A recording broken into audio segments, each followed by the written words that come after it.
Hey, good morning, Metropolis. It's now 5 after the hour of 6 a.m. in the big monster city.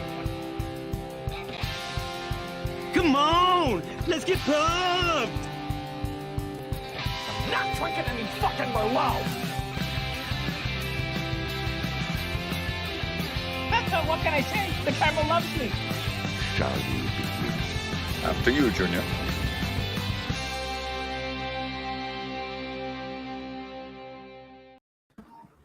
Oh, I left it up. Sup, bitches, I'm back. It's been 2 weeks I haven't been here. I missed the show. I missed it. My dog is trying to get me. Welcome to Logged It.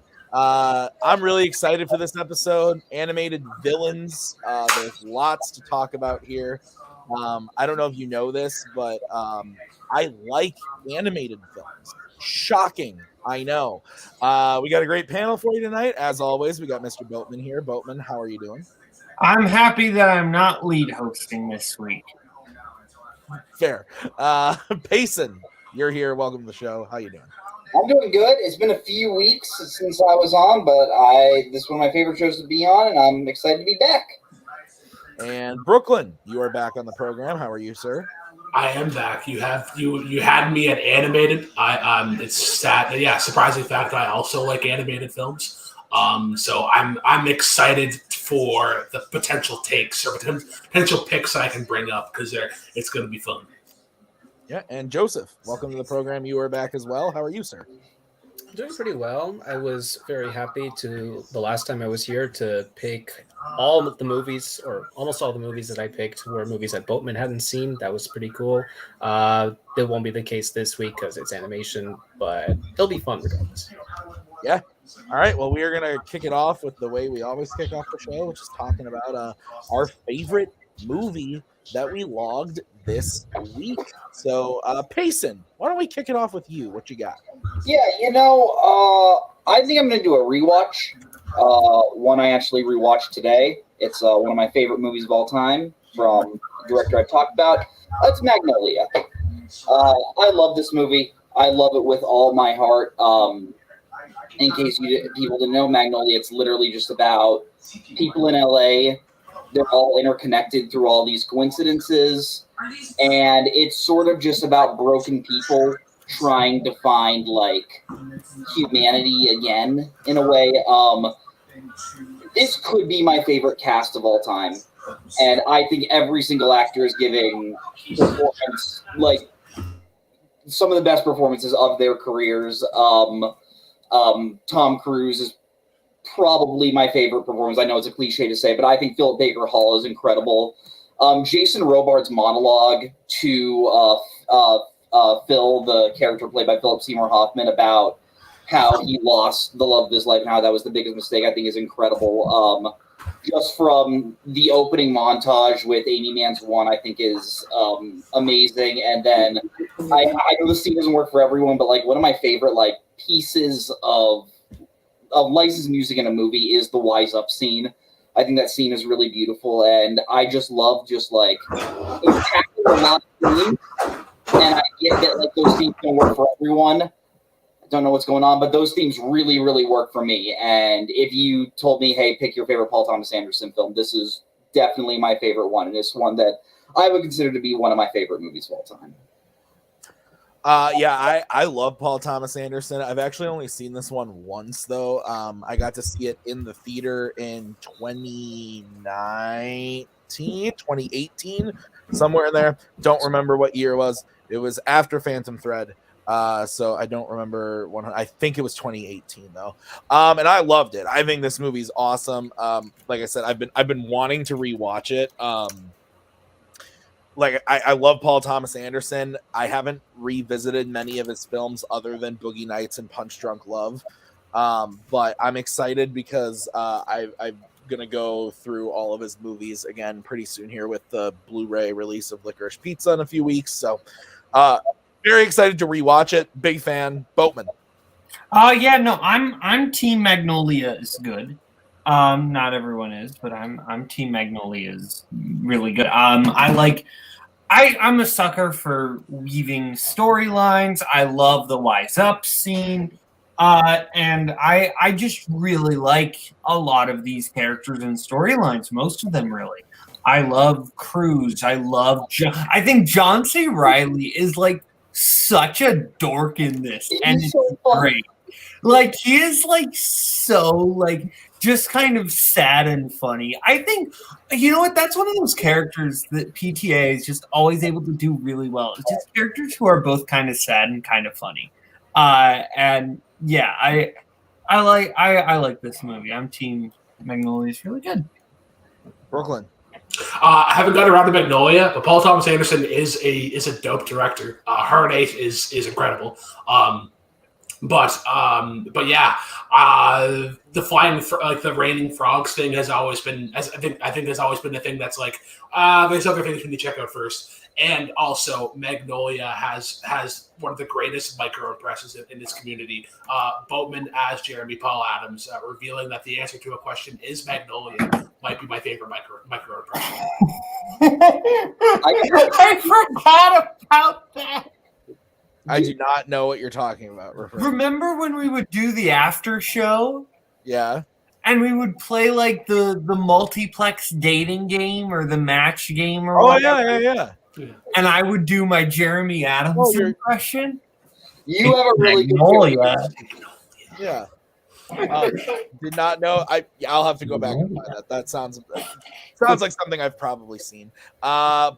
Joseph, Magnolia. I like Magnolia. I think that most of the actors are really solid. I do really like John C. Reilly and Philip Seymour Hoffman and Tom Cruise. I am not the biggest fan of Julianne Moore in this movie. She kind of sticks out like a sore thumb to me. I feel like her crying scenes are not that good, or at least definitely pale in comparison to Tom Cruise's last scene, or one of his last scenes. But I do really like it. For a 3-hour movie, I think the movie goes by really, really well. It's I still like There Will Be Blood more, but I do really like Magnolia. I'm team for Magnolia, yes. Team for Magnolia. Okay, so let's move over to Boatman. Why don't you go next? Hey, my favorite movie I watched this week, yeah, I'm gonna go with a movie I watched last night, actually. And I'm going with The Great Dictator. The Great Dictator, Charlie Chaplin. Man, did I love the heck out of this. I was on, like, the only thing I had really seen from The Great Dictators, I had seen the Hinkle stuff, and some of the Hinkle stuff, and I had seen the big speech at the end, because I think most people have seen that big speech at the end. But what I kind of loved about this movie is, like, how much this movie clearly, like, still shows the reality of what's happening, but for a lot of it feels like a satire. You know, it's a goofy comedy. It's just when you know what it's satirizing, it's very dark. And that kind of dichotomy between the two is just really interesting. One of my favorite parts of the movie was the Hinkle stuff, specifically Hinkle and their Mussolini equivalent, Napoleone, played by Jack Oakey. Their little rivalry back and forth is one of the funniest things you'll ever see. There's a particular gag where they're both on barber chairs, and they both want to be taller than the other when they're talking. So they keep raising the barber chairs up, like, back and forth every conversation, to the point where they're, like, both at the ceiling. Just a lot of great visual comedy. I totally get why Chaplin was nominated for this. He's giving a fantastic dual performance. I love dual performances. I really dig this movie. To the shock of no one, I have not seen this. It sounds interesting. Sounds like something I would probably enjoy, but have not seen it. Payson. I have not seen this either. I also don't own the Criterion Blu-ray of this one, because if I did, I would have gone to grab it. But it sounds very, very good. Brooklyn. I have not seen it, but it's obviously, like, important. Like, when you were talking about like the satire of the event, like, we probably don't get, like, Life is Beautiful, or oh my god, the fucking Taika Waititi one. Jojo Rabbit. Yeah, Jojo Rabbit. Probably don't get that one either. Okay. Joseph. So I was once back in high school. I'm pretty sure it was 2014, and I really liked it. That final speech is one of the best scenes of all time. Some of the comedy gets a little repetitive, but there's a lot to like in this movie. It's kind of funny. I saw this with my dad, and he has studied German.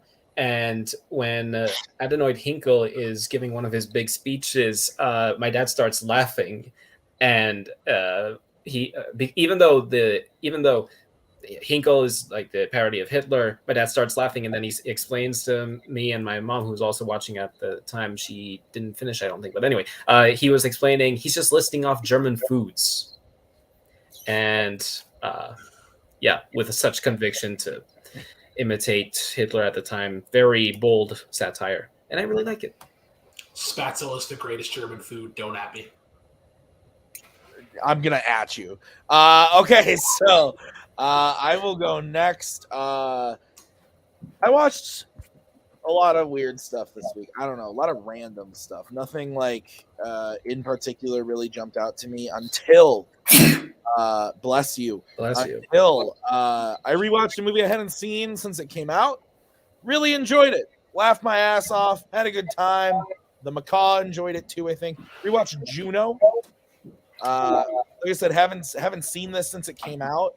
But I forgot just like how consistently entertaining this movie is from start to finish. Got a really a great script, but the performances are all really on point. Like I think Elliot Page is like very, very good at this movie. Michael Cera is also like, this is like the perfect role for Michael Cera, and he's doing exactly like what you need out of that character in this movie. And all of the supporting performances, like Allison Janney is obviously, she's funny and everything, but she's very funny. Like has a couple one-liners in this that are awesome when they're at the OBGYN and they're getting like the ultrasound, and Allison Janney just like rips that technician like a new asshole. It's so funny. And there's just a lot of heart to it, like the relationship between Juno and is it Bleeker? Is that his name? Ollie Bleeker. Maggie's giving me the nod. Their relationship is just like really like genuine, and it doesn't come off. It comes off very real and genuine. Like the two of them have a lot of great chemistry, and just like the moments, like towards the end where Juno goes and like tells Bleeker about how they're the one that put all of like the Tic Tacs in the mailbox and stuff, like all that's really, really cute and good. And the emotional beats at the end when the baby is actually born and everything, it's really well done.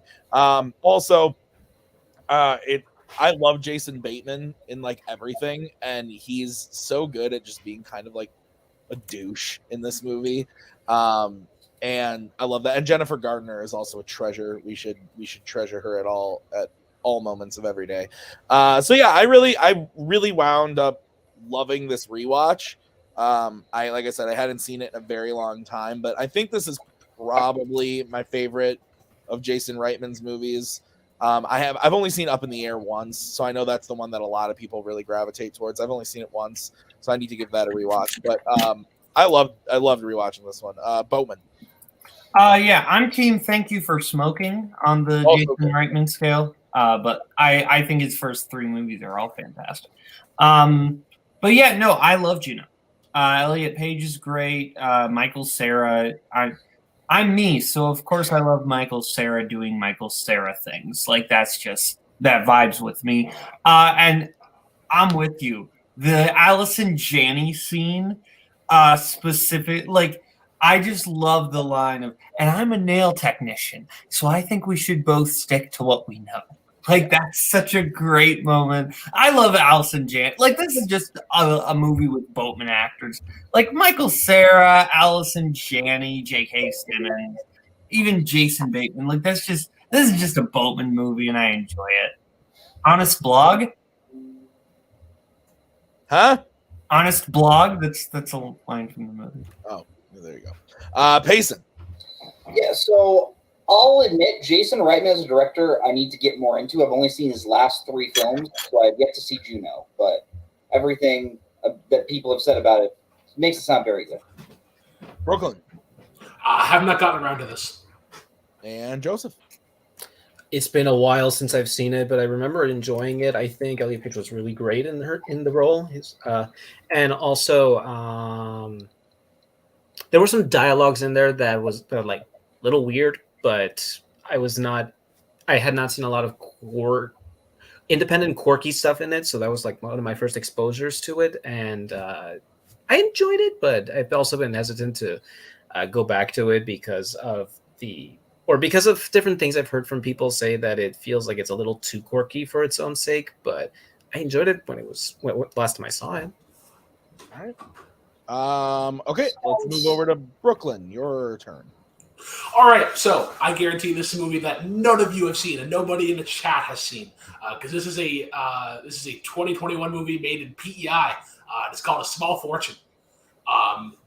So it's on IMDb. It comes up as 2021, but it actually got a theatrical release here this year, and with hopes that it's going to get like more and more in Canada at least. But this is a psychological kind of thriller, I guess, in a way. It's set in Skinner's Pond, PEI. But there's this couple. This guy is an Irish moss farmer, and how it kind of opens. They're in this conflict of whether or not they stay here or whether or not they go out west. So there's a lot of commentary on like the kind of like the island way of living. There's a lot of imagery or symbolism, I guess, to like kind of Acadianness and all those things and whatnot. The performance to go back that people will go back for in this is the late William McFadden. He plays like a bait person called Homer. He's the person that kind of buys the boss off of the main character. Basically, what happens is one time whenever he's collecting boss, he finds this large sum of money, and it's a matter of like, do I keep it? Do I keep it? Do I tell anybody? What do I do? So it kind of delves down that path. And then like one of the subplots is there's a new cop that is joining the scene. And she initially tries to give somebody a ticket for like, I think it's like they're using their ATVs on a not okay part. But then one of the locals comes in. It's like, well, you just got to get to know the people. But yeah, always love to try to push island movies. This and Poke Beach. Yeah, never heard of this until I saw you log it. So sounds interesting. Anybody else? I get, like Brooklyn said, any of us have seen it? Doubt. Nope. Okay. Well, thank you for shedding some light on it, Brooklyn. Joseph, why don't we go over to you? Your favorite movie you logged this week? My favorite movie I logged this week was Beverly Hills Cop. This movie I watched for the first time this past week, and I really enjoyed it. For an 80s comedy that for a movie that came out in a time where 80s comedies could be like hit or miss, this one was very, very thoroughly entertaining. Eddie Murphy kills his role as Axel Foley. He's just a very cool character, but also kind of I was gonna say unhinged, but now that I think about it, I don't think he's always unhinged, but I think he has a lot of great one-liners and he has a lot of great chemistry with all the characters on screen. Yeah, I really, really enjoyed it. I've actually never seen this. This is one of my blind spots. I've been told that I would love it. I think Cody really likes this movie. But he gave it 3.5 stars, saying it was overhyped on Letterboxd. Oh, okay, so maybe not. I don't know who I'm thinking about. Somebody in the community told me I would really like this. So it might have been me. That's possible.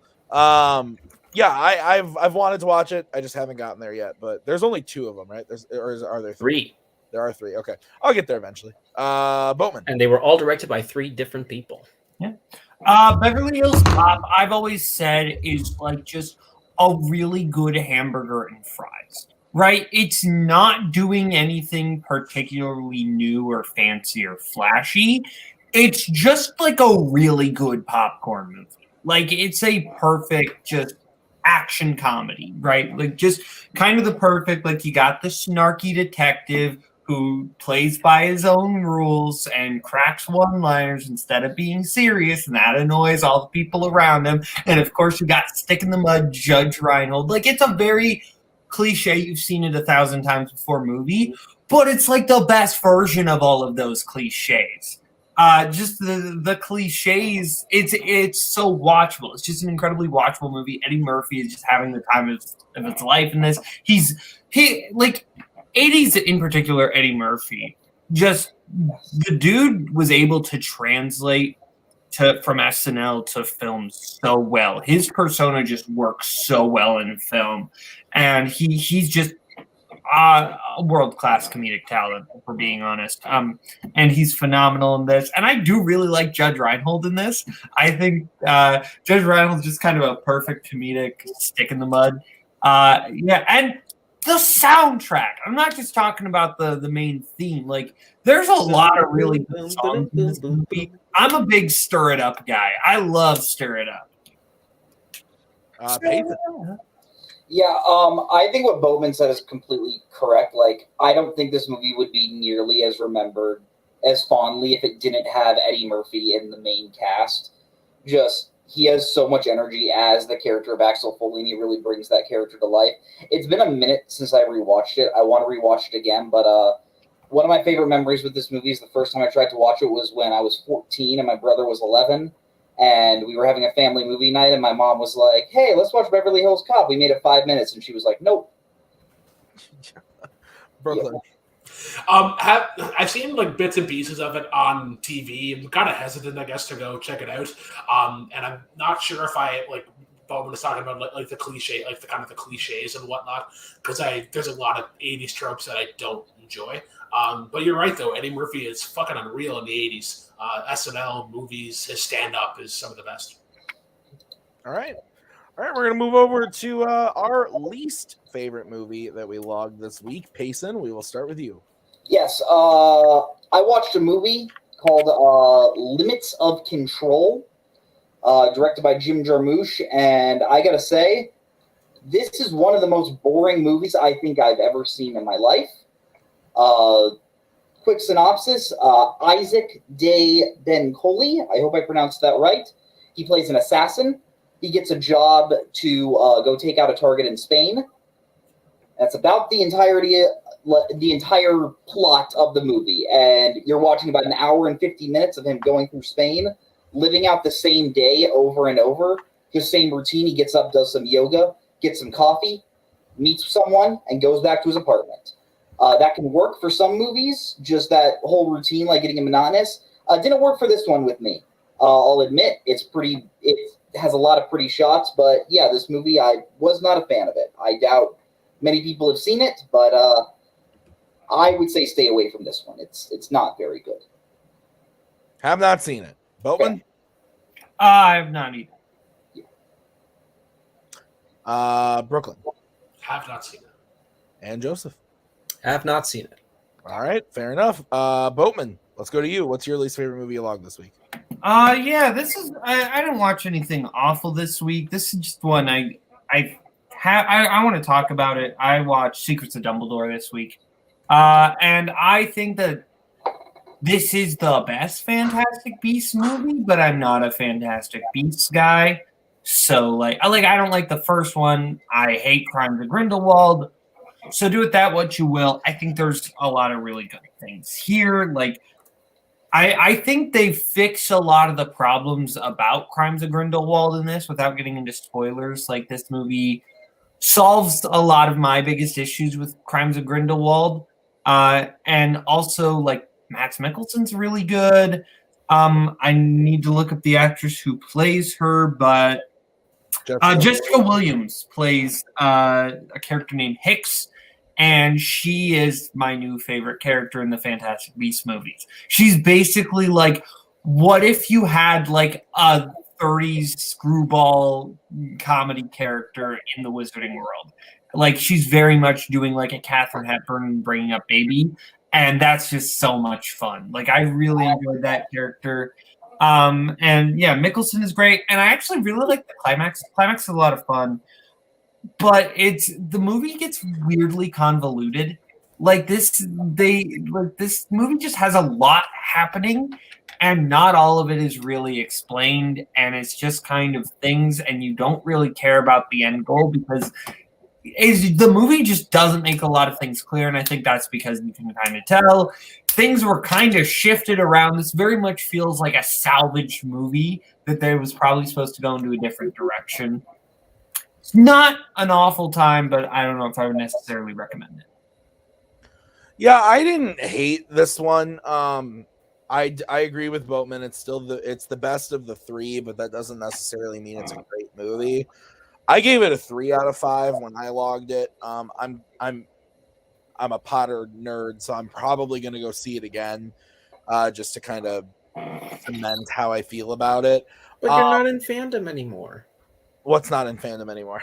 You're not in fandom anymore. Oh no, I know, but I'm a big fan of the series, so I got to go. But I mean, there are the things I liked about it. Once again, the best part of all three of these movies are the actual beasts. Like the new beasts here, the chillin', cute as fuck. We stand the chillin'. Big fan of the Niffler and the bow truckle as always, and even the whole crab scene that they've shown in like a ton of the trailers, I thought was really great. Arguably one of the best scenes in the movie, if not the best scene. That whole like gulag scene, I think is really entertaining. I loved Mads Mikkelsen. I don't want to get into the whole like should he or shouldn't he have with Johnny Depp. I like Johnny Depp as an actor. I didn't think he was a great Grindelwald. I think that Mads Mikkelsen is very good. And I like what they're starting to get to with Jude Law and Mads Mikkelsen. I think this is a better step in the right direction to make the finale of the next two movies great. I think if they keep going in this direction, we could have a great story. There are just some plot stuff that, like Boatman said, don't make a ton of sense. Specifically, I don't think this is a spoiler because it's like a huge part of the movie, but there's basically like an overall like wizarding world, like government organization. Like it's basically like the UN for the wizarding world, and that has never been brought up ever. And all of a sudden we're just bringing it up in this prequel, and now like where the fuck were they when Voldemort was like killing and murdering people? Like what the fuck? So unless that's explained in the next two movies, that maybe they dissolved or something, like I don't know. But it was rough realizing like either these people suck at their jobs or this is a massive plot hole. So there was that, but I mean overall I would recommend it for people who really, really love Harry Potter and were disappointed by the last two. I think this is a step in the right direction and has some entertaining stuff. Crimes of Grindelwald, literally, I had no reaction to it at all. Like, I sat in the theater and was just like, the whole time. Like, nothing out of me the whole time until the end. And this one, I had many, like, I was laughing. I had a couple, like, holy shit moments. So, and also, there were plot threads that I hated in Crimes of Grindelwald that I think they actually righted the ship pretty well in this one. There's something that, like, obviously, like, you probably know what I'm talking about, but it's a big thing from Crimes of Grindelwald. I thought they handled in a way in this one that I actually very much liked and was worried about. It kind of did what I think Rise of Skywalker was attempting to do to The Last Jedi haters, even though I like The Last Jedi. This did it better, a lot better. So again, not a great movie, definitely not an abomination of a movie either. It's just like, I think this sets it up for good stuff to come. Payson. I have yet to see it. I'm actually seeing it tonight. My expectations are kind of low, but I guess we'll see what happens. But I gotta say, it's really nice that Johnny Depp is no longer in these movies, because that means we have no more problematic cast members in the cast of these movies. Don't even get me started. Brooklyn, you're muted. I'm actually confused as to who you're talking about. He's talking about Ezra Miller. Oh, yeah. Right, yeah. I haven't seen this movie. I haven't seen any of the Fantastic Beasts movies. I stopped at Deathly Hallows Part 2, and I was like, cool, this is a great place to end. And I remember seeing the trailer for Fantastic Beasts and Where to Find Them, and it's like, God damn it, they're just going to milk this cash cow fucking dry. And yeah. Joseph. Have not seen a single Harry Potter or Wizarding Fantastic Beasts film since The Crimes of Grindelwald. And honestly... They haven't made one since! This is the next one! Sorry. Haven't seen it. I haven't seen a Star Trek movie since Beyond. That was great. That was good. Okay. I'm going to go next. I have to man. No, actually, Brooklyn, you go. I haven't decided yet. All right, so I am going with Hillbilly Elegy, a movie that I guarantee everybody has seen, or like a good chunk of you have seen. I had to watch this for a bet. I was catching up on some Oscar bets. What was it? I'm sorry, I missed it. What was it? Hillbilly Elegy. Hillbilly Elegy. Okay. Yeah, it's not dog shit awful, but there's some yikes-ish kind of things in here. The accents are very jarring. As a Canadian, I'm not like a fully acclimated to those like deep Southern ones or like the Ohio. I guess the Ohio accents. There's some relationships in here that are very kind of thin. Like Amy Adams and Glenn Close, they should have like. They briefly talk about that for 2 seconds, and then they just go back to like Amy Adams kind of being a piece of shit mom. The fucking hall scene where she's tripping out on something, and then she's just kind of on the rollerblades. And it's weird.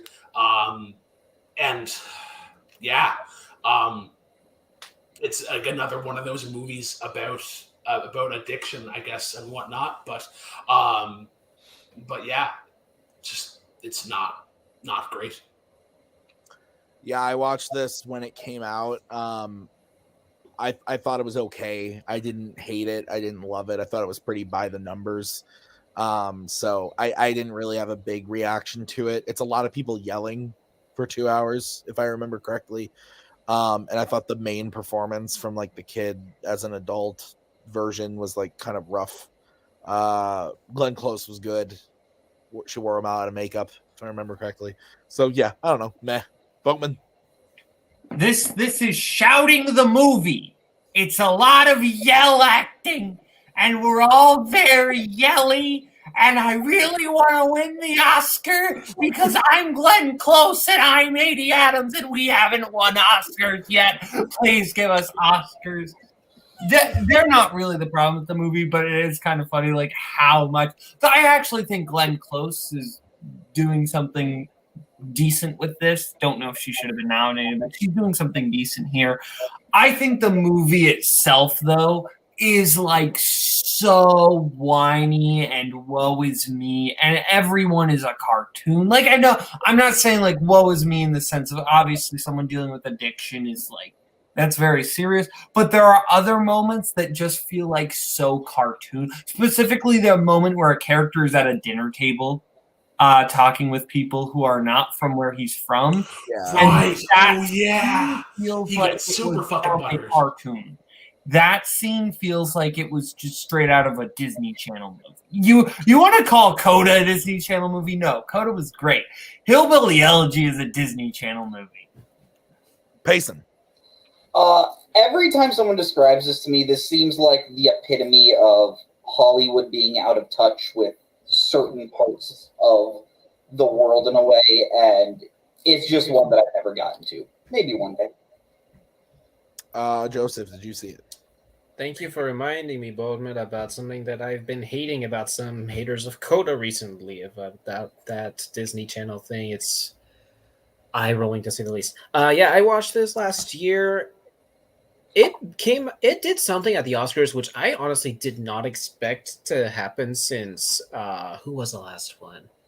Amy Irving with Yentl getting a nomination for both a Oscar and a Razzie acting award. Honestly, I didn't think it would be possible anymore, but Glenn Close did it this time. Jared Leto was close, maybe, to doing it this year. Yeah, it's there. There's a lot of yelling. I don't remember too much about it. Probably for the best, though. Okay. All right. I've made my choice. I am going with a 2016 film. I guess I could have typed it in since I had it up. I could have been more prepared. I remember seeing the trailers for this and being like, "Ooh, I should watch the first one because this is a sequel." So I did. I bought the first one and I thought, "Hey, it was all right. Like pretty standard action movie fare. Can't wait to go see the sequel." And I never did until this week when I watched Jason Statham in Mechanic Resurrection. Now I know what you're thinking, Tim. Mechanic Resurrection. Well, that's a shitty movie. Did you illegally download it? No. Well, Tim, did you go to your local video store and rent it? No. Well, Tim, did you go on Vudu and rent it for maybe like $3? No. I bought the 4K Blu-ray and I watched Mechanic Resurrection on my 75-inch TV, and it was glorious in all the wrong ways. This is bad. Jason Statham falls in love with Jessica Alba in like a night, and then they have like the worst edited sex scene I think I've ever seen in a film.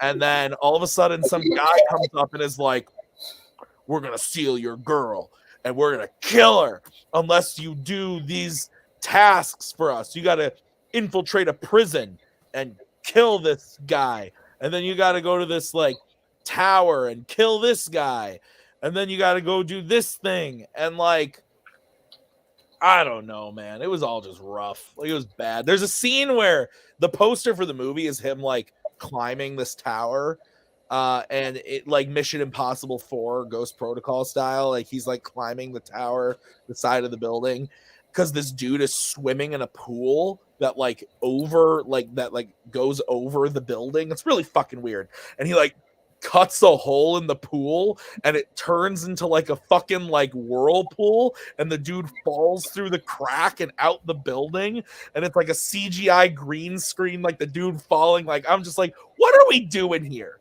Like, when this came out, it's 2016. They probably made this thing for like $5 million and made like 2 at the box office, and then my chump ass comes up here and buys 4K Blu-ray for $15, like a goddamn lunatic. You spent 15 US I dollars. don't remember how much it was. I can find out while you guys are talking, but if I'm being honest, the first one actually isn't that bad. It's kind of fun, but this one was not good. Boatman, I'm sure you've seen this.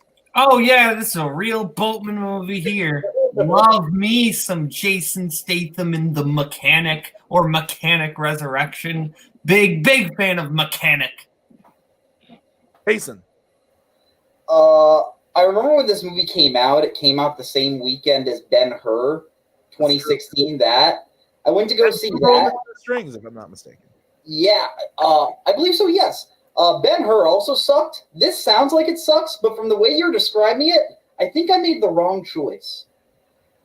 Yeah, that's probably fair. Brooklyn. I haven't seen this, but I saw The Mechanic in theaters. And if you scroll through my Facebook long enough, you will find a grade 12 Brooklyn declaring that The Mechanic is the best movie of 2011 in January of 2011. But yeah. Joseph. To answer your question, Tim, about the box office that this movie earned, in US and Canada, according to IMDb, it grossed $21.2 million.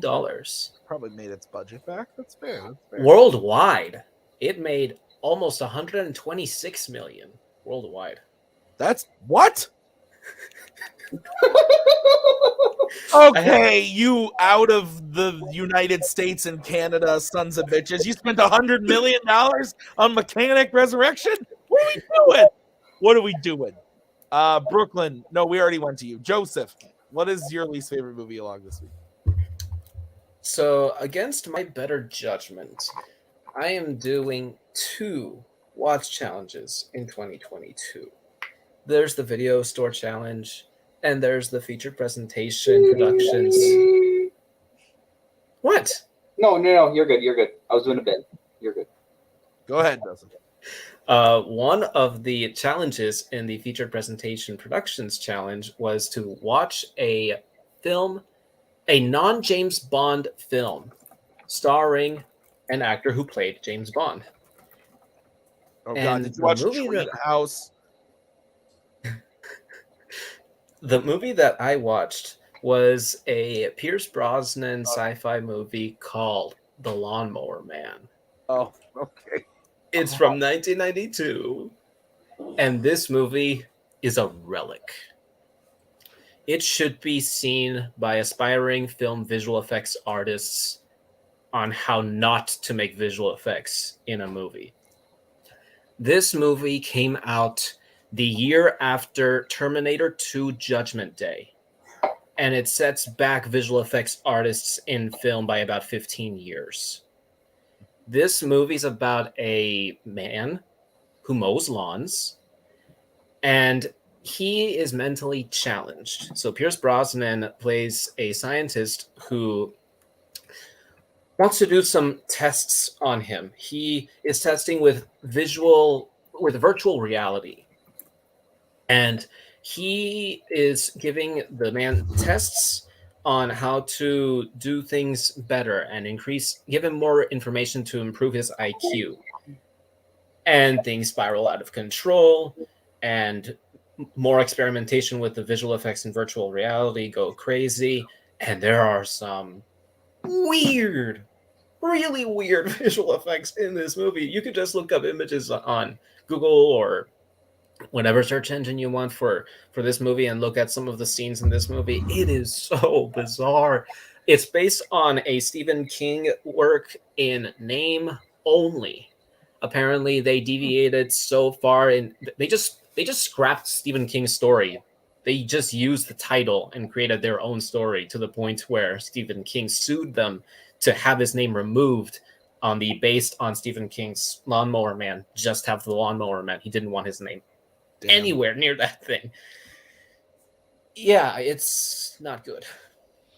Yeah, I've only heard bad things about this, so this will probably not be something I ever watch. But yeah, I maybe if I'm really drunk, maybe. But even then, like, if I'm really drunk watching a movie, it means Maggie's probably also really drunk watching it with me. And if we're gonna be really drunk watching a movie, I'd rather watch like Fast 9. This would be a great movie to watch drunk to make fun of, because it is wild and insanely bad. It's entertaining at points. Damn. Anybody else have seen this? No. Joseph, is this why there was a Lawnmower Man question last night on Something Different? Maybe. Yeah, that's what I thought. You were mentioning search engines, and I'll tell you what, if Ask Jeeves is still around, like the 4th greatest search engine ever, then I'll try and find Lawnmower Man. Okay. All right. Well, that's going to do it for the opening of the show. Let's get into our list. We're talking about animated villains. So these are characters in animated films that are villainous. Shocking, I know. So when you give your choice, please give me the name of the character and the film they are from, so that I can put that in the list. So, Payson, why don't you kick us off? What's your first pick? Yes, my first pick, I'm going to be going into the Disney route. I'm going with my favorite Disney villain, that being Judge Frollo from The Hunchback of Notre Dame. I love Frollo as a villain. He always just, compared to a lot of the other Disney villains, like even today, he still just feels like menacing. And I know like there's something about like, oh, he's just like this regular like man. But at the same time, he has like this like will of power over like people, and he likes to impose that on them. Just that first scene where like he's about to drop Quasimodo in the well, and he's like, "No, I can't," because even though like he's obviously an evil guy, he still uses his faith in a way to like justify it. So he's like, "I can't just kill a baby." And then just watching as he gets older, as Quasimodo gets older, how just like a lot of his insecurities has probably been just like been put down on him because Frollo just is constantly just making him feel like a monster and just telling him like no one is gonna like you. And then of course, like even though he views himself as such like this like man of high principles, he's a dirty old man. Like he sees Esmeralda and he's like, I want to be with her, and she's like, no, and he's like, well, if I can't be with you, you're gonna die. And that obviously culminates in one of the best Disney songs in Hellfire, which everyone, even people that don't really like Hunchback Notre Dame, they cannot deny how good of a song and how good of a moment the Hellfire song is. And yeah, that's why Judge Frollo is my first choice. Okay. I like this movie. I don't love it like a lot of people do. I think that like, I don't know, like I remember seeing it as a kid because this is what I did as a child, was watch Disney movies over and over again. This one never like really broke into the rotation. I remember my sister Emily really liked it, which, you know, says a lot. But I don't know. This one never like super worked for me big. As an adult, I like it more than I did as a kid. And I think the character is really interesting. I just don't love the movie as a whole. So good pick. Not one I would have gone with, but totally understandable. Boatman. Yeah, I was gonna pick this if no one else was. Just one of those dark Disney villains, dark animated villains, of just a really fascinating character of this is a person who basically believes he is doing the right thing. And it's kind of this interesting story of what happens when you decide who your enemies are and you basically decide that you can remove every other moral code in order to defeat the people who you perceive as your enemies. And I think that's just a really fascinating like psychological character study. Like I think Frollo is like a really fascinating character, like on the level of like honestly like just some of these kind of tragic like Shakespearean characters, or you look at like even like Javert, just like really fascinating layered villains. I think Frollo is such like a really well written character. Brooklyn. I agree with Tim, but I also agree with Bowman. Hunchback of Notre Dame did not get into my rotation of all the 90s kind of Disney movies, but I agree with Bowman in that it's a really good character because you think about ones that are probably gonna get mentioned. They have a lot of charisma, and they're like in a sense they're likable. But with Judge Frollo, it's like he's very like cold and goal driven. And sometimes you need that like straightforward kind of performance. I think that's what makes it work. Joseph. I saw a lot of Disney movies as a kid over and over and over again. This is not one of them. As a kid, I thought this movie was very dark, and for the longest time, I actually don't remember ever finishing it as a kid. That's how badly I was scarred, so to speak, about it. But I eventually watched it again. I eventually watched it in full later as an adult, and like Tim, when I grew older, I did like it more on rewatch. But the one thing that I did remember being very impressed by, even as a kid, was Judge Claude Frollo as a villain. He's such his the villainous things that he does in this movie are like a little more. They're just much darker than what I was used to seeing in Disney movies in general. And Hellfire is arguably the best Disney villain song, maybe arguably. But yeah, great pick. I would have also wanted to get this on the list. Maggie's having a coughing fit. I was gonna say, The dog is very nervous. Okay, I'm gonna go next. I could do the Tim thing and like throw Randall from Monsters Inc. out there, but I'm not gonna do that. But I am gonna stay in the realm of Disney, just not Disney animation. I am going over to Pixar. I'm gonna pick a more recent one. I'm gonna go with Ernesto de la Cruz from Coco. I didn't put Coco on the thing, but Coco is the film. When I was thinking about like which ones I wanted to go with, like obviously all the big ones like came to mind, like a lot of the 90s Disney villains, which I'm sure we'll talk about a couple more. But this was one that kind of like I didn't think of at first, and then once I thought about it, I was like, no, he's fucking so evil and villainous in like a very human way that makes this movie like definitely helps create the emotional beat of the movie, like because you start the movie and if you're looking at the movie through the eyes of Miguel, like you love Ernesto de la Cruz. The mission of the movie is to get to Ernesto de la Cruz, and then spoiler alert, Ernesto de la Cruz is a fucking asshole and tries to throw a kid off a fucking ledge. He poisons his best friend and steals all of his work. He's a dick, and I think that he helps create some of the big emotional moments of the movie, because if he wasn't such an asshole, we wouldn't have those moments. But I thought he was just like a super underrated villain, because Disney does that thing now where they've been like this isn't just a Disney animation, this is also a Pixar thing, like I'm saying with Coco. But they do a lot of the stuff now where it's like the villains kind of take like the back seat, whereas like in the 90s and like the 2000s, like villains were like very prominent in the stories all the way through.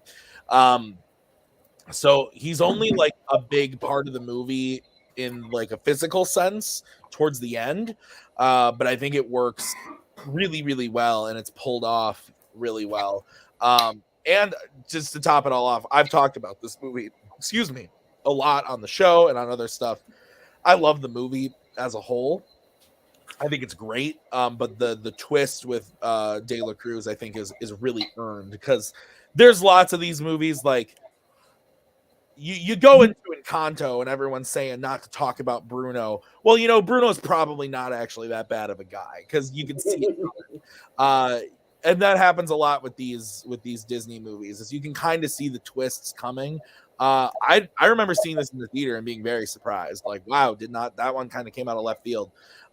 And so I dug it. I love the movie. I love the twist. I think it's really well done. So Boatman. Yeah, I don't know if I would necessarily put this on here, but this is an interesting pick. I love Coco, don't get me wrong. I think Coco's a great movie. I think part of the problem is like he's not in this movie a lot. And I'm also just not a big fan. I feel like lately Disney and Pixar both been doing a lot of like the twist villains lately, and I'm just kind of sick of it, because just let us have a villain throughout the whole movie so we can actually get like an interesting villain who we know is a villain. We can actually learn more about him, rather than doing these kind of twist villains where, oh, it's a good guy, and then for like the last 20-30 minutes of the movie we know they're a villain. Payson. Yeah, I think this is a really good pick. Yeah, technically he's not in the movie for like super long, but the moments he is in the movie, man, you want to punch this guy. Like, he is just a straight asshole. Like, he's almost like the animated version of Bob Kane, the creator of Batman, that kind of like took credit from the other guy that created Batman. And I think that's really like kind of like a interesting comparison. But yeah, just wanted to kill this kid, just taking credit for everything. He's voiced by Benjamin Bratt. Like, what else? Like, what is there to like about this guy? Like, it's a really good pick. Do we not like Benjamin Bratt? I mean, it was a Catwoman, so. That's fair. Brooklyn. Yeah, I agree with you, Tim, in that the twist, like on first viewing, was very surprising. I disagree though that like he's not like in the movie a bunch, because he's very much idolized, and I think that twist fits because it kind of fits in the mantra of like, oh, don't meet your heroes because your heroes are often going to be douchebag, like they're not going to be all what you seem. His like death or whatever is also really really cool how they have like the bell and like come down and whatnot, but no, solid choice. Joseph. Yeah, this movie is on. This movie for me and Inside Out are the two best movies that Pixar has done in the past decade, and I think this movie has a really strong emotional core that happens at the end. And I also appreciated how they handled the twist, Ernesto de la Cruz. And I also was very surprised about the twist when I saw it in the theater. But basically what Boatman said, we need more Mother Gothel, less Prince Hans, villains that we know are villains from the start so that we don't have to be annoyed when they try to throw a twist villain out there again. So, yeah, I agree with that. And good pick. Not my favorite Pixar villain, but it's a good pick. His full name is Prince Hans of the Southern Isles. Joseph, please get it right. Okay, Gotcha. let's go to Boatman for your first pick. My first pick, I'm going with a great Disney villain because this is a Disney villain who just wants to get things done quickly. Right? You sign, we kiss, we schmooze, we go home. Come on, you go home happy. It's Hades. I love Hades from Hercules. Hades is my favorite part of Hercules.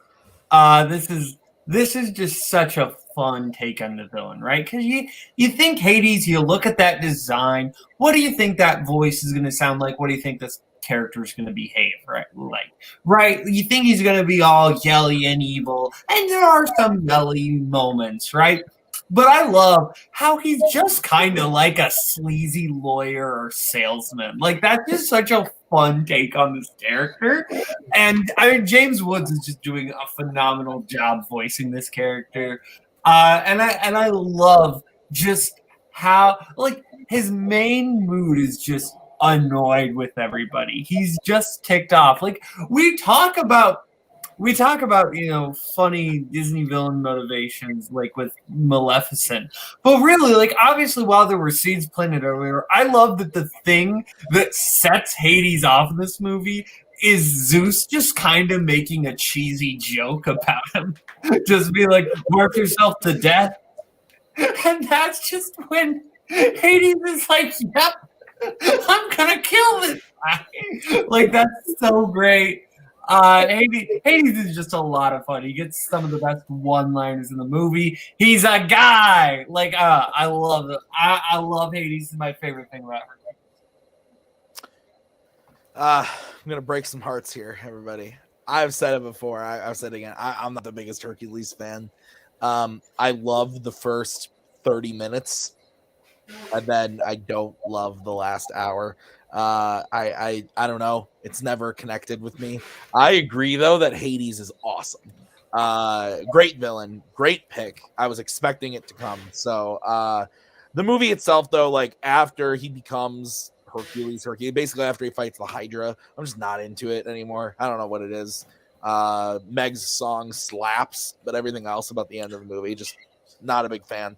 But everything before that, love it. Big fan of Hades and excuse me, Jesus. And I am a big fan of Jesus, but also James Woods as a big fan. Payson.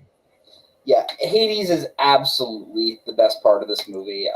I just love how we have a Disney villain that's just like a straight like asshole. Like, yes, he's menacing. Yes, he has this plot, but like he generally just loves to annoy people and just like.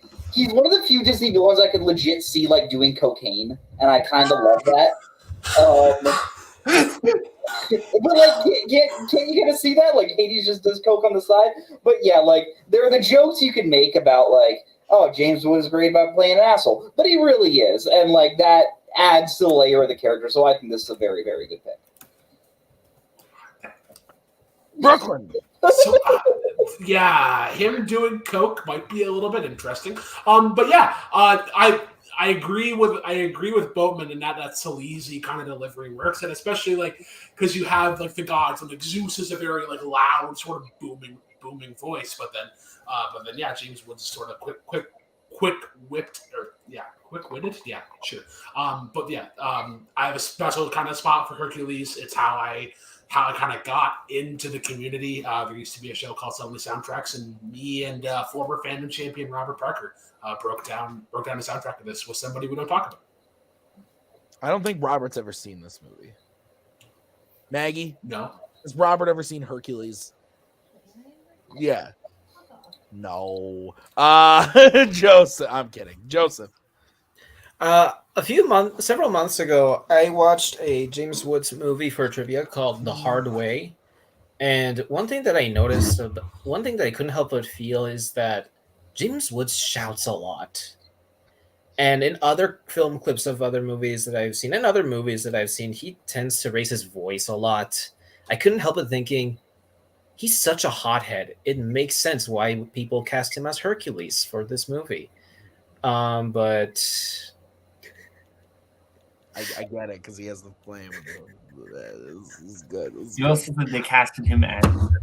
Yeah, I knew it, man. You're good, Joseph. Yeah, I know. Look, if I would have said that, Joseph would have been like, I know. Calm down. It's okay. Joseph,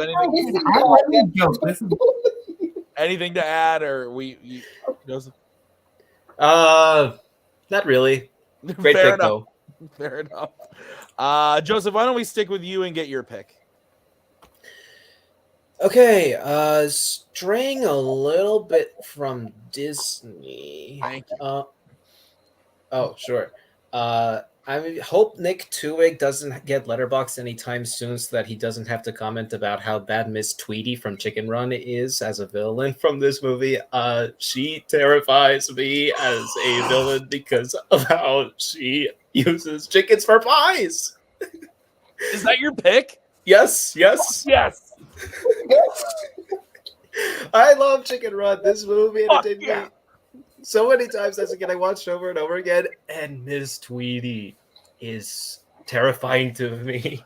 Just her obsessiveness with getting the chicken, using the chickens for pies. I'm repeating myself, but yeah, she gradually gets more insane, and then she has this giant machine that creates the pies, and it's really, really crazy, but really, really great villain. Very terrifying. That's my pick. Let's get some stop motion in there. I fucking love this movie, and everyone hates it, and I fucking love it, and it's amazing. I picked it as that deep cut for that match, and it was the greatest thing I've ever done because it came up 3 fucking times. I don't even care that I missed one of the questions. I made Thomas Scully and Nick Twohig in a title match answer 3 fucking chickens. It was the greatest night of my life. No, this one is very much a nostalgia hit for me. I watched this so much as a kid. This came out when I was like 5, 6, and saw it in the theater. Loved it. I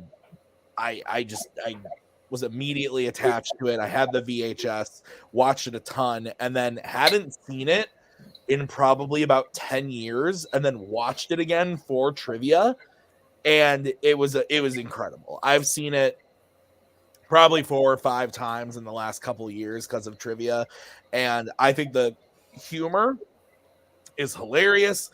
All the characters are great, and yeah, I think this is a great villain pick. She's terrible to those fucking chickens. Now, if you look at the human side of things, she's not doing anything wrong. She's a fucking farmer who's fucking farming chickens. That's what you do. That's how it works. I'm sorry. But in the sense of the movie, absolutely great villain. Can I just say I just wanted to say I also watched this over and over on VHS. I did not go to the theater to see it, but I did watch it over and over on VHS whenever I went to my great aunt's house because that was one of the only movies that she had that I was allowed to watch. It's a chef's kiss of a movie. Love the villain. Mr. Tweety is also an MVP. Big fan of Mr. Tweety. But yeah, this is a great pick. This never even crossed my mind, and that ashames me. I'm shamed. Damn. Yeah, love this, Joseph. Fantastic. Boatman. You're muted. Good buddy. The best thing about this movie is not even a part of the movie itself. It's when you watch this movie as a kid, and then years later, you're like, oh, I want to watch some more movies. And you watch like The Great Escape and you watch Lag 17, and you realize there are like direct and indirect references to those movies in Chicken Run. I don't know if I would have Miss Tweety on here. I'll give you, if this is most terrifying villains, sure, I'll give you that. I like a little bit more complexity in my villains, but this is fair. She is absolutely terrifying. Payson. Yeah, Miss Tweety's a bitch. And like that's kind of what makes the movie like good in a way. Like, no, she's a bitch. Yeah, like she's a word that I'm not gonna say, but Bill Carriola might use. But yeah, she's kind of awful. Even though like she is just like a farmer in a way, like just the joy she gets in just like decapitating these chickens, there is something like diabolical in that. But yeah, like the scene where she pulls out like the shuriken level knife that she's gonna use to like dice the chickens is like, even now as like an adult, I'm like, damn, that's some sick shit. But yeah, Joseph, this is a really good pick. I wasn't thinking about it, but it's funny. I did consider Miss Tweety for a little bit. She fucking slaps. Very menacing. Not like if you're going back to this movie, making chicken pies, I think is the most, or like the least sustainable thing. Like just kill them and sell them as whole chickens. Because you have to cook the chickens and then you have to make the pie dough, and making pie is fucking tough. But yeah, no, great choice. Okay, Brooklyn, your pick. All right, let's go with the out of left field pick. South Park, Bigger, Longer, Uncut is a great movie. And there's a bunch of different villains that you could go in this route. You could go with Saddam Hussein. You could go with the devil. You could go with Kyle's mom, who is a bitch. But if we're talking about villains that kind of set everything off, Canada, like Canada in general, Canadians are the villain in that movie. Terrence and Philip with asses on fire, because the conflict in that is like, what, like, our kids shouldn't be watching these movies. It's like, well, take better care of your kids. And then there's the war and that the Canadians bomb the Baldwins. They have that moment.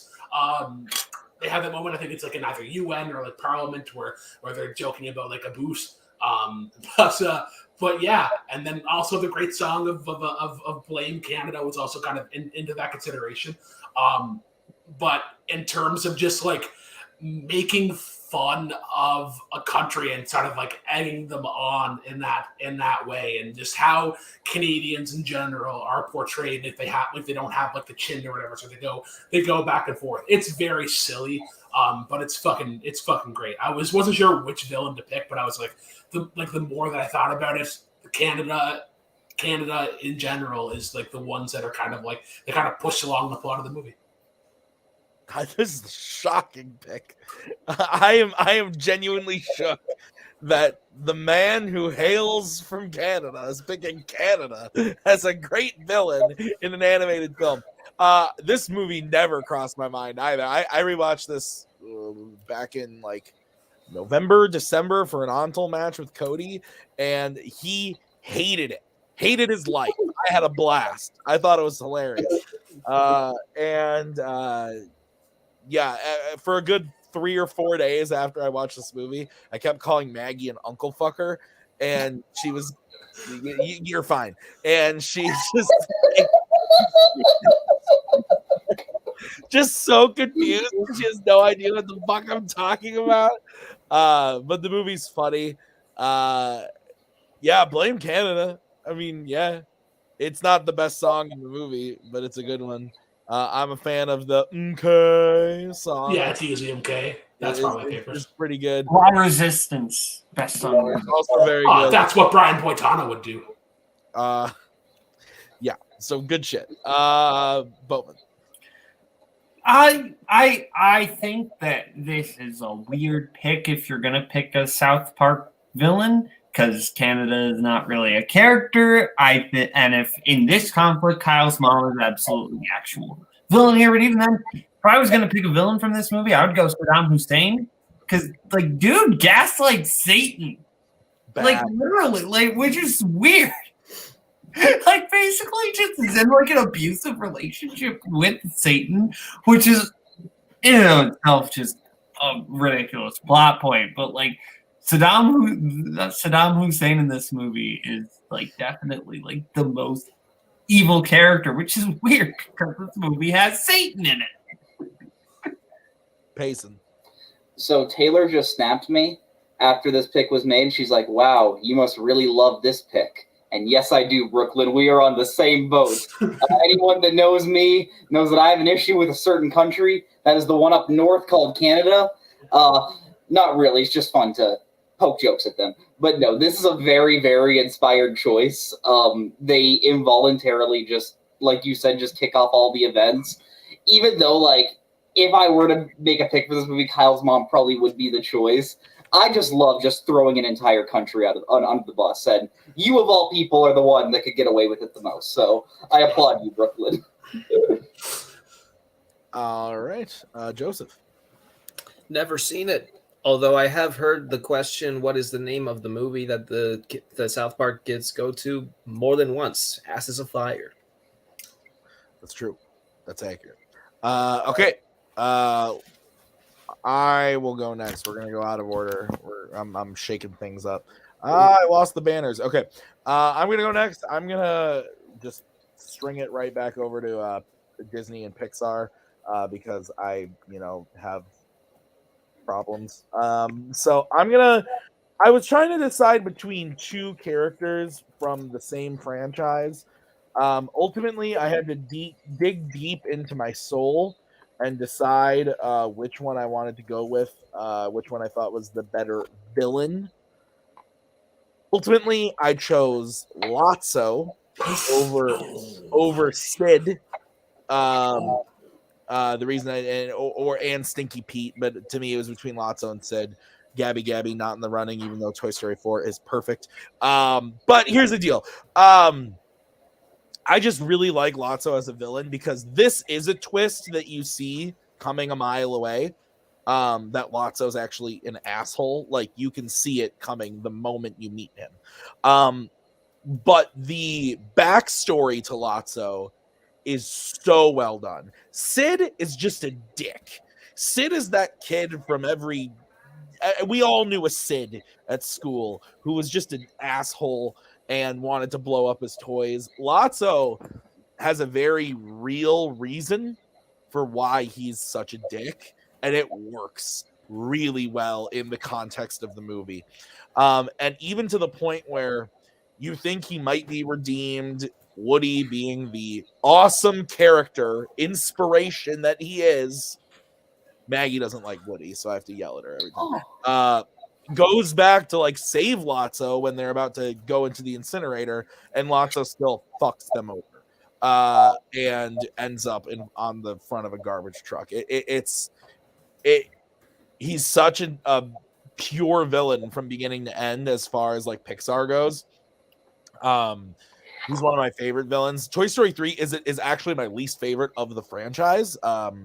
It's my fourth favorite in the series. 2 is my favorite, then 4, then 1, and then this. But I know, Joseph, I have some hot takes. But Lotso is probably my favorite villain from the bunch, just because I think they do the backstory and everything really, really well. So yeah, Lotso. Boatman. Yeah, I don't know. For me, this character was just way too similar to Stinky Pete to really like love. I've just always kind of felt like Lotso is just Stinky Pete less, like just 2, basically. Like, not bad, But it never felt like anything new. I've never been that big of a fan of Lotso. He's actually like one of my least favorite things about Toy Story 3. Honestly, he might be like one of the reasons why Toy Story 3 is my least favorite Toy Story movie. So yeah, I'm not a big fan of this pick, to be honest. Yeah. Well, I'll just go fuck myself. No, I'm just kidding. Payson. I do think Boatman does bring on an interesting thing where I do think I am with you, Tim. Toy Story 3 is probably my least favorite Toy Story movie, mainly because I think they're just redoing a lot of things from Toy Story 2. But with that said, I do think the Lotso story is kind of an improvement over Stinky Pete just because of how well they expand on it. And just that whole backstory with what's the clown fucker that they talk with? Yeah, Chuckle. Just how menacing that backstory feels in a way, like it shouldn't, but like you really feel like how angry that character feels. And like we talked about the whole like villain twist with like Pixar characters, it helps that this one gets it out of the way very early. Like you know the character for like 5 minutes, and then you're like, yeah, no, he's an asshole. And then just great way for that character to end at the end. Brooklyn.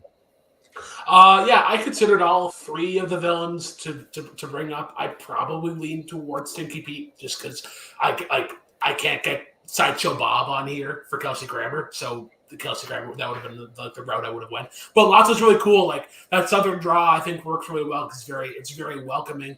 But the reason, I remember whenever this came out, and then people started kind of drawing a lot of comparisons to Toy Story and The Walking Dead. So for some reason, whenever I see Lotso, I almost kind of get like the governor kind of sense from him. If anybody's ever watched The Walking Dead, but no, it's like one of the better villains. Joseph. You're all hurting me with saying it's your least favorite Toy Story movie. But this also is my favorite Toy Story villain. I think maybe even my favorite Pixar villain. I think that just because you're redoing something doesn't mean you can't improve upon it. I think that Lotso has a very... I felt more for Lotso's backstory than I did for Stinky Pete, even though I do like Toy Story 2 more than 3. But I think that ultimately really, really helps Toy Story 3 in its favor. And yeah, I really, really love this pick. It was also on my list. All right. Boatman, let's go to you for your next pick. My next pick is... Yeah, I'll go with that. I'll move out of Disney into Pixar. So still Disney. We just did Pixar. I'm saying for my pick, I'm moving out of Disney animated into Pixar. Okay. So anyway, well, I thought you were saying out of what we just did. The aura of this room just got so cool. I was just very confused. Go ahead. Okay. Okay, Hercules. So my pick is Syndrome from The Incredibles. I love the character of Syndrome because you kind of have, right, what if you take this toxic nerd culture, right? What if you took like that and you made that a super villain? And it was really ahead of its time because like that was like, you look at, really, this is a character who has aged better with time because you see like the kind of toxic fan culture and really kind of how that, you know, moves on because you have kind of these, like Buddy, you know, is this kid who just kind of has inserted himself into someone's life and kind of become obsessed with them without really making any things, but it comes from a genuinely good place. It comes from wanting to be a hero and wanting to be special, and I think that's really fascinating. It's just another one of those kind of tragic characters who is just like really he got rejected by his hero. It's kind of like the opposite of Ernesto de la Cruz from Coco, of he met his hero for the right reasons rejected him, though Mr. Incredible probably could have done it in a better way. And then ultimately it caused him to have a real vendetta, and I think that's fascinating. And even you look at his ultimate villain plan of he just wants to be a hero, right? Like that's his ultimate goal. Obviously, he wants to step on Mr. Incredible's toes and his family on the way, but really, like it's not like he wants to blow up the world. He just wants to be recognized as a hero. It's fascinating. Payson. No, Syndrome is my favorite Pixar villain. He was one I considered for my second pick, and yeah, I think this is just such a great pick for a villain. He just has like a almost humorous yet sad like aura patheticness to him. Just like you see at the beginning, you're like, oh man, I honestly kind of feel bad for you, and then as it keeps going on, you're just like, man, okay, so how did this guy get this much money? To now I don't feel bad for you, but like. Yeah, Jason Lee is so funny as the voice. Like, I cannot picture anyone except for that voice coming out of the character. Just the plot of, like, I'm just going to slightly destroy this city just so I can come in and save it, I think is just really good. Yeah, I think this is a great pick. Yeah, it's a perfect movie and a perfect villain. I agree. From the moment that like he shows up again, it's another one that's like it's not super, it doesn't come out of left field. Like you can kind of see it coming, but that's okay because it works so well. Like all the motivations are so perfect and work really, really great. And like Boatman said, just the Mr. Incredible absolutely could have handled it better, and maybe we fix this situation. But also like it's a great learning moment for the family and for Bob as a character. And but Syndrome is ruthless, like murdered so many superheroes using the Omnidroid. I think that's what it's called, right? Omnidroid, that sounds right. Using the Omnidroid to kill so many superheroes before Mr. Incredible was able to stop it. And that it's fucking sinister. And then the way he literally just like straight up is like, hey, this plane with your entire family on it, yeah, I'm gonna blow it up because fuck you. It's really intense for a kids movie of its time. Now, again, obviously there's stuff like Lion King and stuff before it that is also very intense, but when you're coming off the heels of some of the other Pixar stuff, villain wise, this is intense and I love it. Brooklyn. Yeah, Incredibles is one of my favorite Pixar movies. I love the Jason Lee performance. One of the more quotable ones, like he's very meta and not like, oh, like you caught me monologuing. So like he's aware that like some of the stuff he's doing is cliche. If everyone's super, then no one is one that's always kind of stuck, and it's weirdly philosophical. But my favorite scene is whenever it's like after, and they're knocking on the door for a new sitter, and Syndrome's there, and it's like, oh, I'm sitter. I would have been babysitter, but BS kind of looks bad on the it's bad on a uniform. So yeah. Is that from the movie or is that from the Jack Jack short? Am I crazy or is that? That's from the DVD. Maybe that's from Jack Jack short. It is from the Jack Jack short. Still a great moment. Yeah. Top tier short, by the way. When we did the first triannual Pixar thing and then never did another one, we watched that short and it was a good time. Joseph, this was not your pick, so yeah, talk about it. Yeah, this is my favorite Pixar movie. This is my second favorite Pixar villain, only behind Lotso, as aforementioned before. But yes, this is a villain that I appreciate more and more as I grow older, because exactly like what Boatman is saying about that toxic fan base, it makes me really, really wish that Star Wars and other big fan bases don't go too far in murdering others. Hopefully not. But well, did you see the new Scream? So I mean, hey. Yeah. Also, Jason Lee is the voice actor here, not Jason Statham. I've confused the two before. imagine Statham as Syndrome. Everyone's super, and no one will be. Whoa! And you got busy. I'm incredible. I'm incredible. I'm incredible. You're disrupting my flight power. Okay, so I can't go around with a big old BS, you know.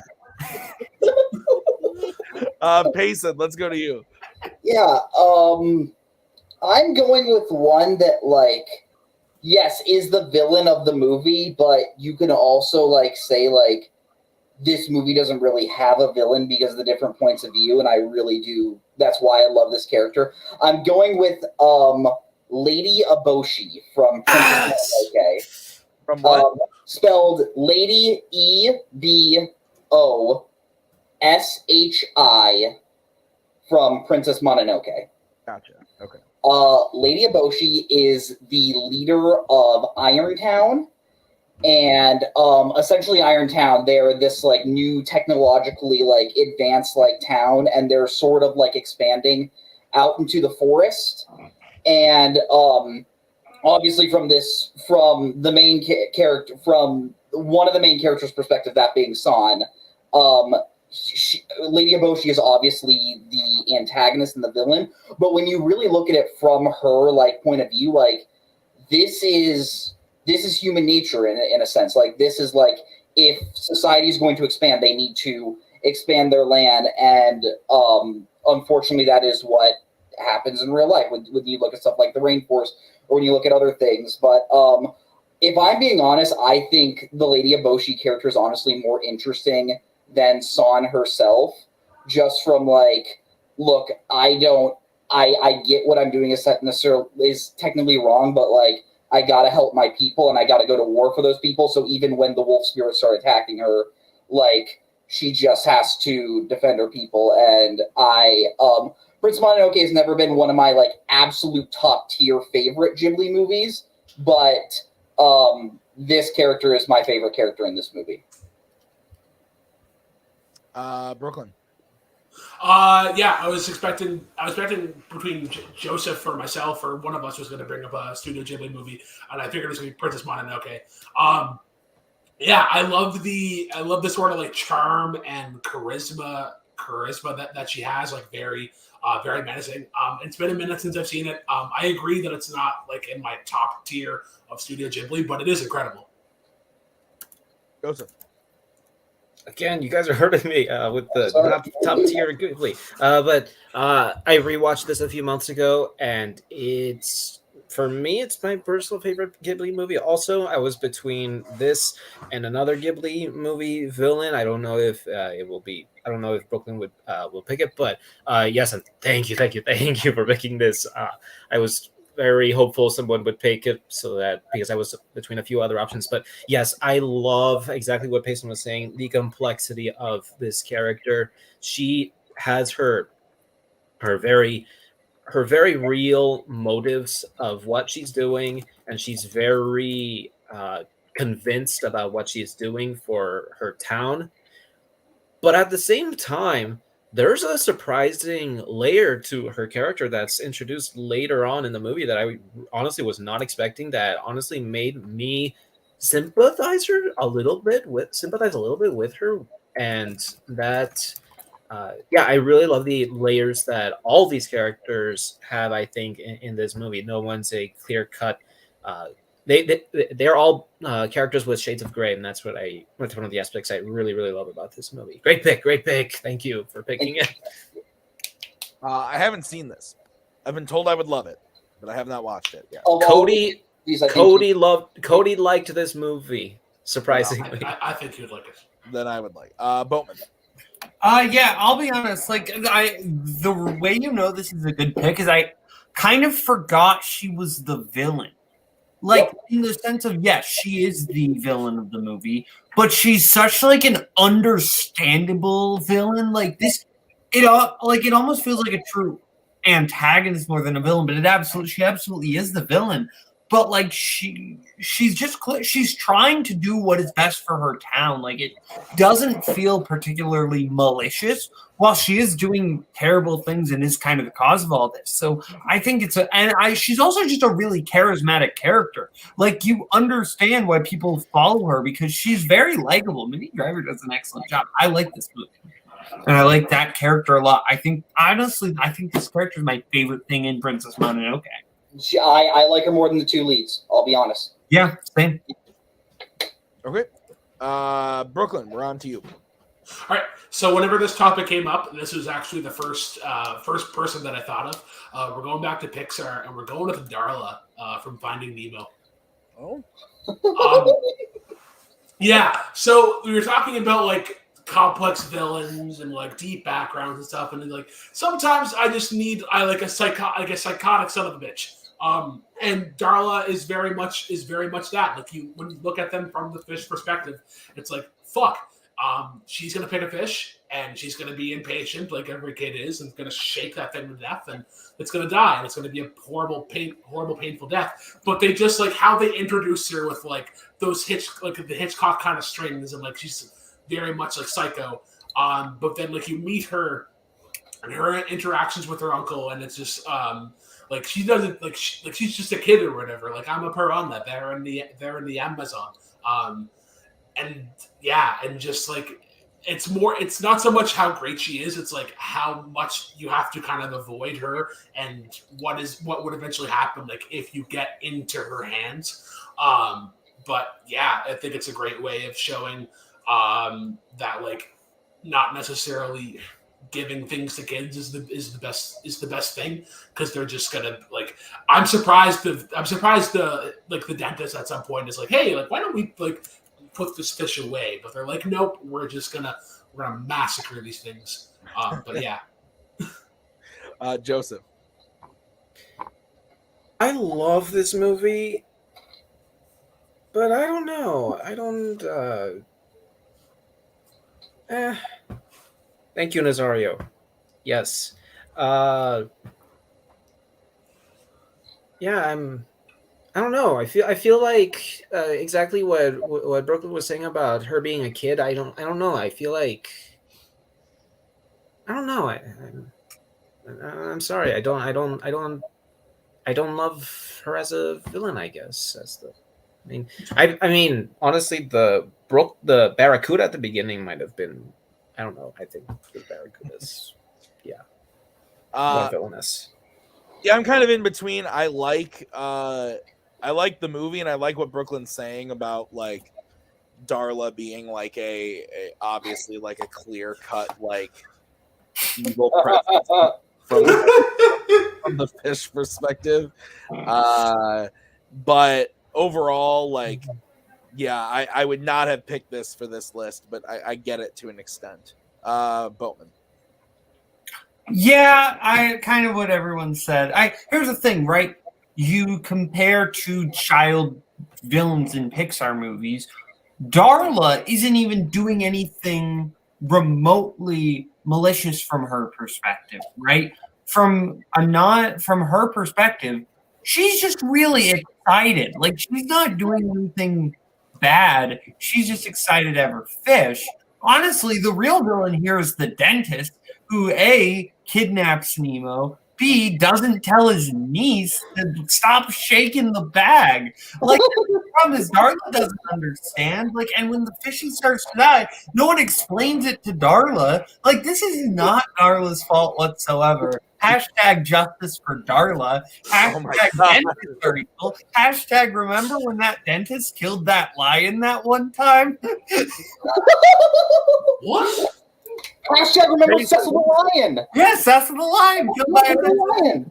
All right. It's been well knownly documented in many studies that millennials are having less kids than other generations. I feel like this character might be the root of that issue. So thanks, Pixar. If we have an underpopulated, is that true? The studies are true. The reason is complete BS on my part.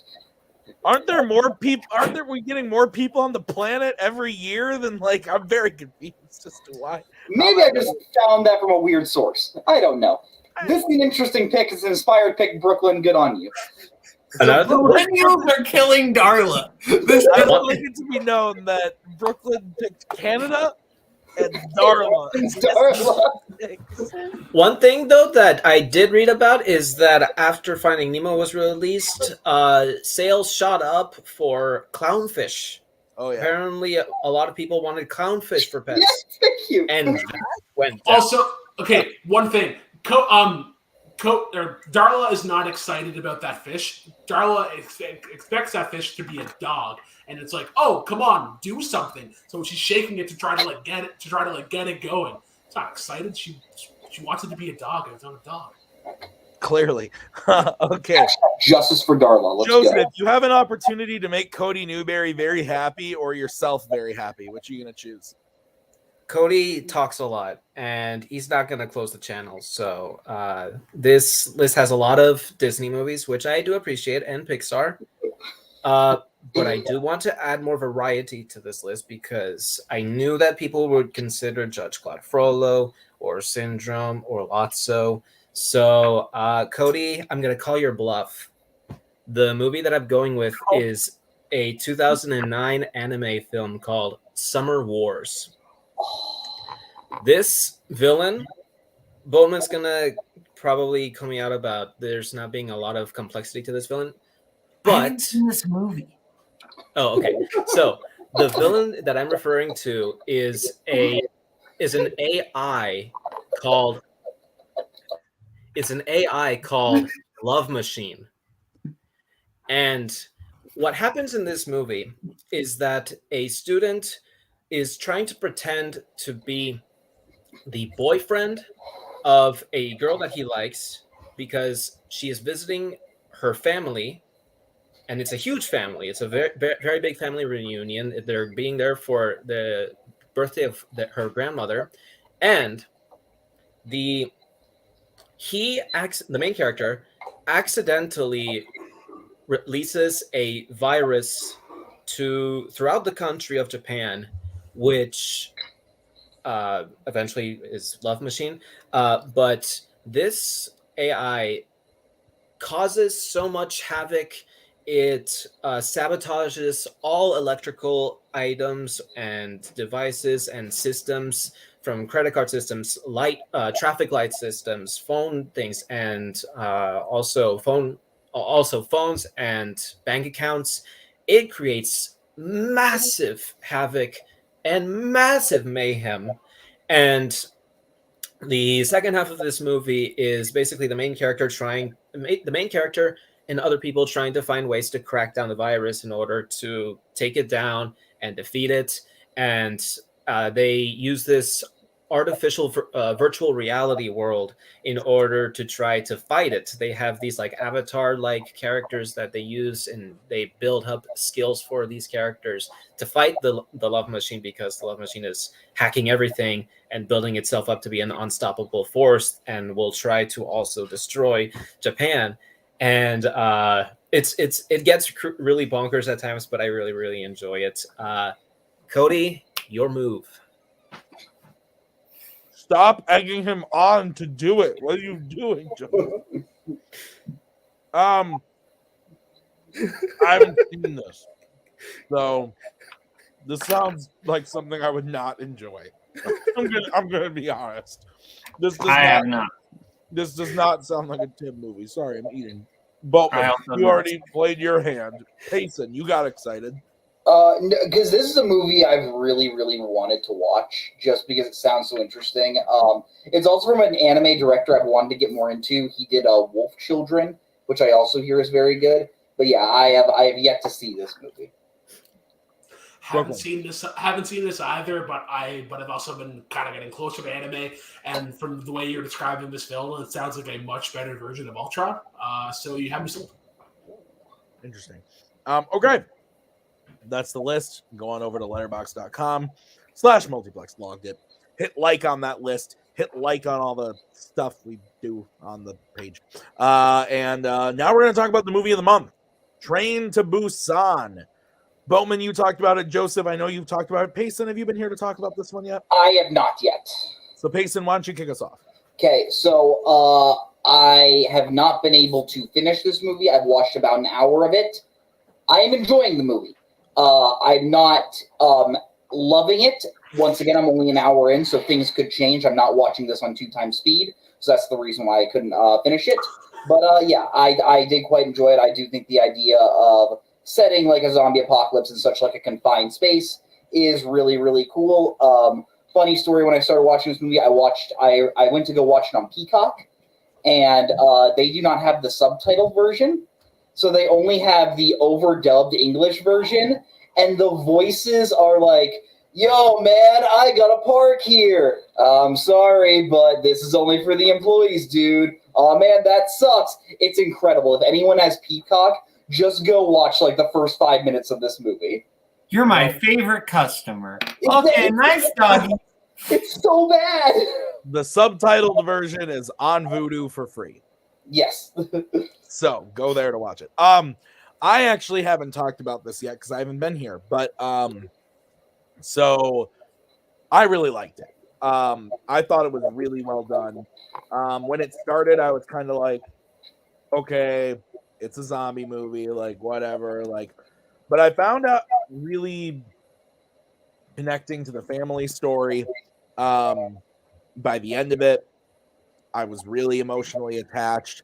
There's a character in this movie that is a straight booty hole, just asshole of a human being that you just want to fucking punch in the face the whole goddamn movie. So and it got a rise out of me. It succeeded in making me pissed. And if you know anything about the macaw, she doesn't love reading subtitles. I turned it on and she said, "You're making me watch a foreign film?" And I said, "Yes, it has zombies in it." And she said, "Okay, I'll reserve judgment." And she ended up really liking it too. But I thought the performances were all great. Gilgamesh is in this movie. What's his name? Ooh, that's a good question. I can't think of the actor's name, but he's in this. And I thought he was really great. And all of the zombie action and violence. Don Lee. Really great. With the zombie action and violence, I thought was incredibly well done. I hear the sequel kind of sucks, so I'm not looking forward to watching that. But this was fantastic. I loved this. Really glad it got voted for. Brooklyn, I know you said you haven't 100% seen the whole thing.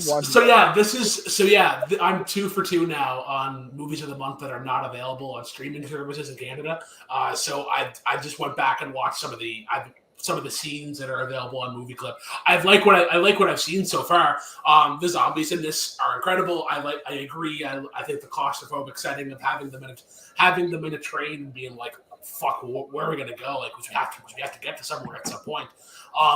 I've learned that fast zombies are the scariest ones, and I like I think it's intentionally rushed in like the editing, how it's kind of like almost choppy, but it's great. Like that first scene where the woman's popping up and she's back towards back all kind of arched up, and then she looks over. And all of them kind of have that like possessed, menacing look, and I think this is going to be great. Hopefully, it's available somewhere. Okay. Boatman, what's coming up next week? Next week, we're doing summer blockbusters. Blockbusters in the summer. Good chance I won't be here, but Tim will be here. I will, and I'm looking right now. It looks like we have 1, 2. Payson, are you going to be there? Or are you not going to be there? I will get back to you on Friday. Okay, so far we've got Joseph coming up clutch again for that one, and we also have Jake Marangoni, maybe a Payson Johnson. So if those happen, we'll need one more person. So 1 or 2 more people. If you're interested in being on Summer Blockbusters, message me or Boatman, and we will get you on the show. To answer the question, I'm eating McDonald's. So currently I got a McDouble and I'm working my way through a McChicken. But crispy chicken BLTs are the best at McDonald's. That sounds interesting. So like I said, next week, Summer Blockbusters. And then Boatman and I should have the May schedule out in the next week or so here, along with the poll for next month's movie of the month, something from the 2000s. So that'll be interesting. So that's going to do it for us tonight. Thank you guys for watching. This has been a fun one, and we will see you next week with the next episode. So until then, bye. In case I don't see ya. good afternoon, good evening,